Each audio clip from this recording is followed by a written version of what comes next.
December 28, 1896, after Rizal's trial before a Spanish military court-martial, Governor-General Camilo de Polavieja and Captain Rafael Dominguez signed the document confirming the death sentence of Dr. Jose Rizal, scheduled on December 30, 1896 at Bagumbayan Piat.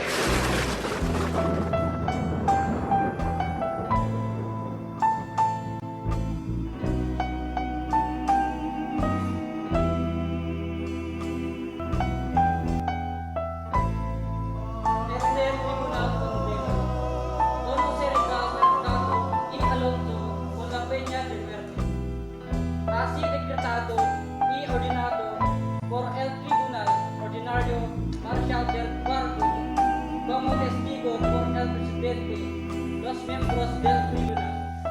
¡Viva España! ¡Viva España! ¡Viva España!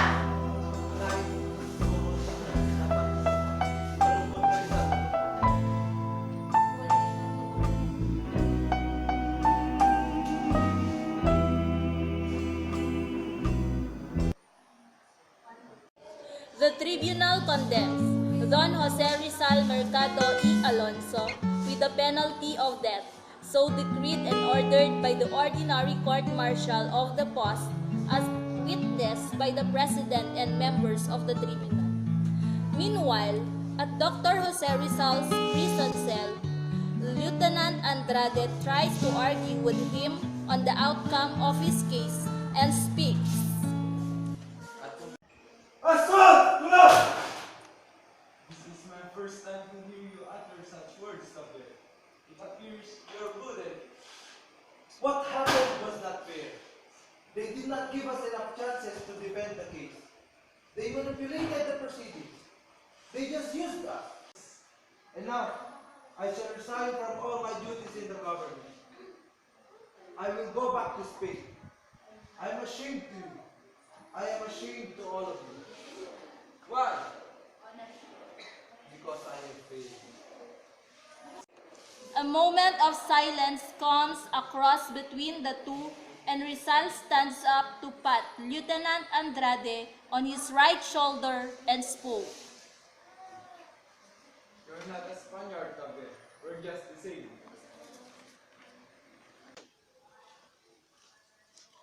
Excuse me, Senor. May I talk to Governor Polaviejo? I want to ask help from him for my son, Dr. Jose Rizal. The governor has no time for that. Leave!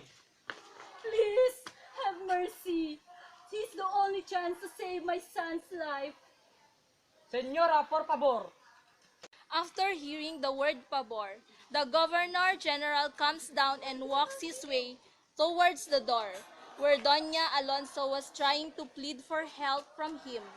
As he approaches halfway to the door, the guards let her enter the place, and quickly she approached the governor begging. Oh, Governor! Governor! Governor! Señora, por favor, no tengo tiempo. Have pity, Governor!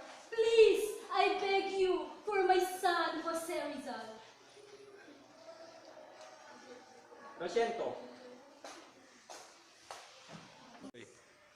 Meanwhile, at the gathering of the KKK, Andres Bonifacio exclaimed, We are going to invade the Spaniards in the soonest time possible. We shall save Dr. Jose Rizal. All hail Dr. Jose Rizal!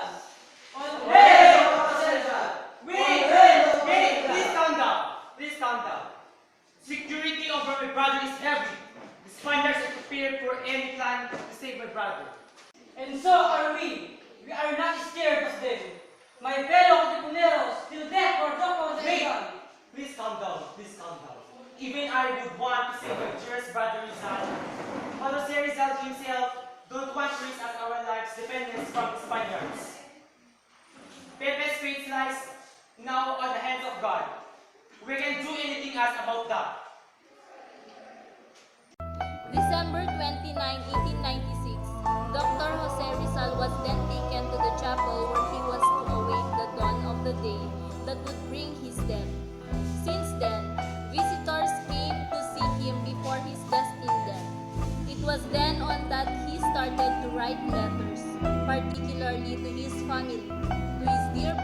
Kristiyano which reads, My dear brother, for more than 4 years we have neither seen nor beaten each other, not for lack of loved one on your part nor mine, but because knowing each other as we do, we needed no words to understand each other.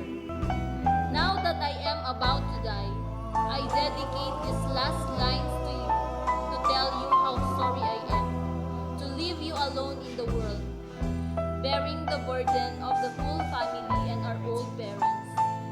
I think of the hardships you went through to help me in my career, and I believe I tried my best to waste no time.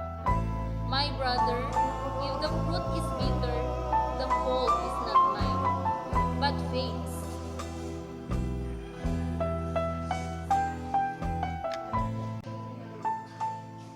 Inay! Ano po, Inay? Forgive me from all my lapses, Mother. I love you so much, Mother! Mother! When I die, please ask for my dead body right away. They may throw it anywhere. Bury me underground and place a cross on my burial ground with the date of my birth and my death. That would be all, Mother. Came in, and Jose Rizal handed over to her a gift and said, I received this from Pardo de Taveras. There's something in it. When you receive this, I shall be dead. Tomorrow at 7, I shall be shot. But I am not guilty of the crime of rebellion. I shall die with a clean conscience. Goodbye, my best friend and dearest friend. Dr. Rizal spent the night praying and sleeping by turns till the dawn of December 30 at 5 o'clock a.m. He was served 3 soft-boiled eggs for breakfast and exclaimed, Esto para los pobres, ratones que en los ambientes hagan su fiesta. This is for the poor mice, let them celebrate likewise. Consequently, after Jose Rizal was visited by his mother on the next day at 5:30 a.m., then came Josephine Bracken accompanied by Josefa.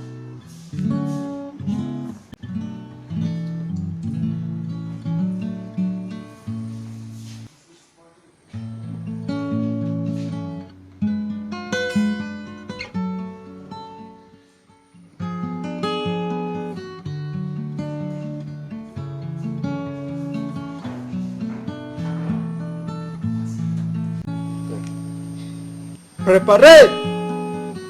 Apunte! Fuego!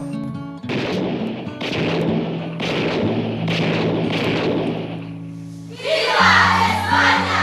¡Viva España! ¡Viva España!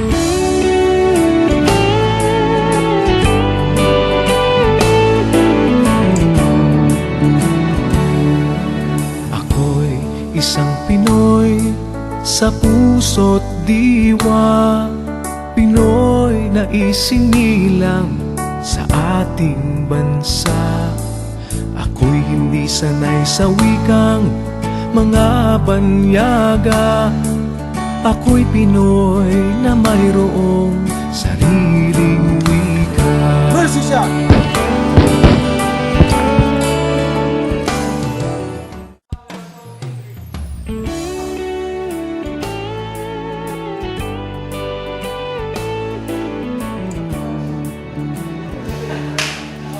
Ako'y isang Pinoy sa puso't diwa, Pinoy na isinilang sa ating bansa.